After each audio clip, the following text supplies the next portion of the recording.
What's going on, guys? Just about 609 HD here, finally bringing you guys a new WWE prediction for SummerSlam. This is John Cena versus Daniel Bryan for the WWE Championship. So why not start getting into it and start talking about the contender, which is Daniel Bryan.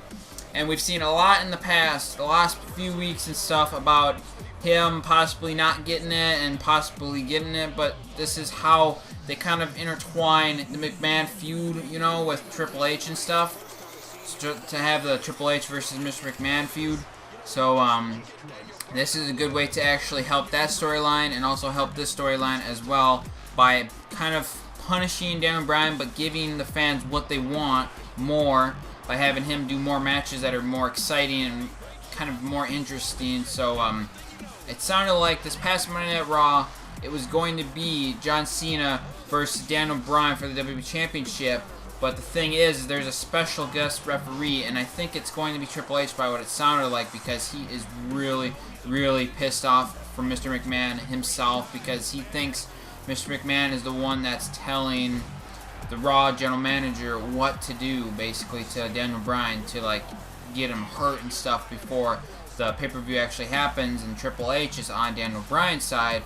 He wants Daniel Bryan to have the WWE Championship and wants to basically get this feud over with Mr. McMahon. He wants to show that Mr. McMahon is not that good of a kind of like a matchmaker guy anymore like he used to be in the past. So I can see why they intertwine the two stories together.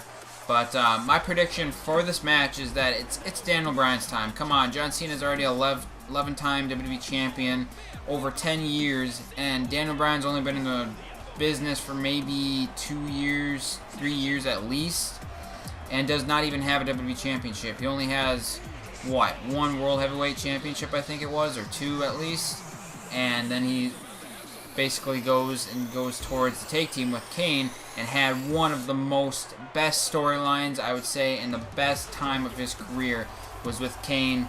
And now it's time to step it up even more, since the fans are asking for it, and go against John Cena, the guy who is the face of the business, and maybe kind of lean towards Daniel Bryan becoming the face of the business. But that might be hard for them to do, because Daniel Bryan is going to be, he's a smaller person and not as well known and as big as John Cena, but I probably shouldn't say as well known, because he is well known in the WWE now after getting that yes, yes, yes chant started about, what, last year around WrestleMania 28, I think it was. Yeah, that was correct.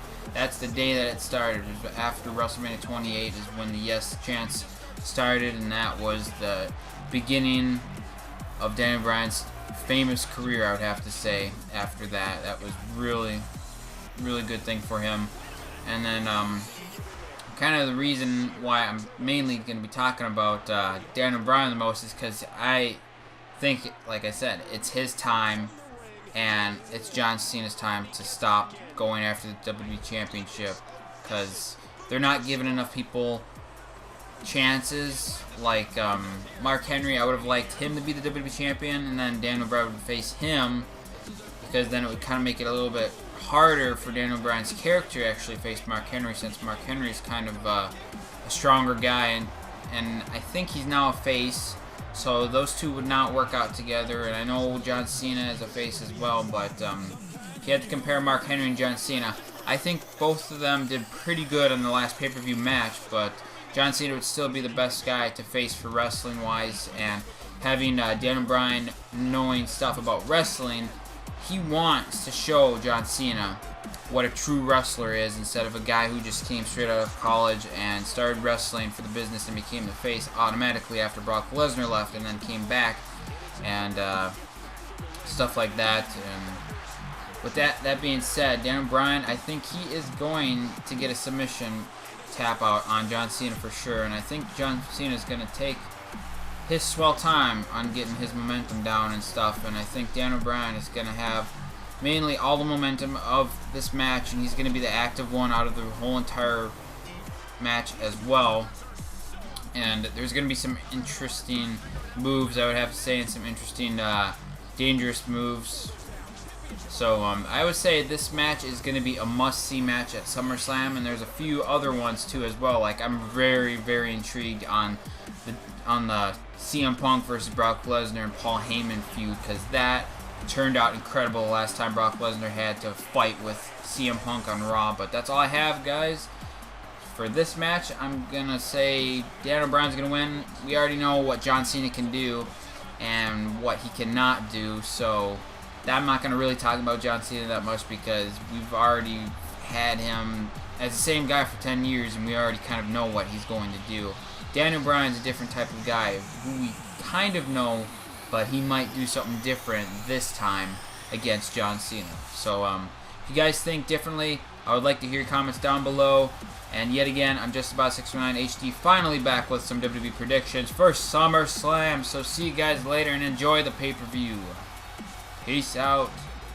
Later, guys, and enjoy this cutscene with Daniel Bryan holding the WWE Championship, or should I say the old WWE Championship, not the new one, which I can't wait to get in WWE 2K14, which comes out in October 29th, if I'm correctly. So pre-order that game for sure. That's going to be awesome, guys.